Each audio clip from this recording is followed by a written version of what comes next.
And so I was out hiking and we're running through names and I said, okay, how to write a grant, a practical guide.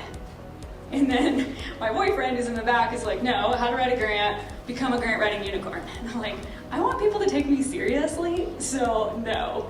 But we're arguing over it, and finally I'm like, we'll resolve the matter. I'm gonna send this out to my customer list, and I'm gonna send it out to just my Facebook group, and we'll let the people vote.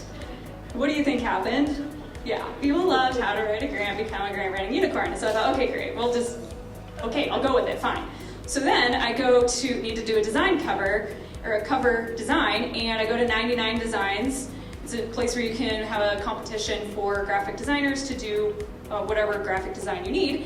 And what do you know? I got actually 99 designs back, because it turns out graphic designers also like unicorns. I had great results and amazing designs and genuinely could not decide which one to pick.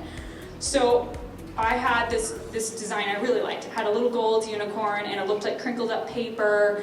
Really loved it. And again, we're kind of arguing over which cover to use. I said, well, we're going to resolve this issue, take it to the people. Again, what do you think happened?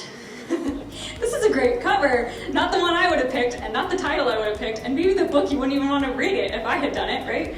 So that was a really fun experience, and that's kind of how this unicorn thing started to come to life, and it's now become a bit of a mascot for the company. So that's the background story on why there's unicorns everywhere.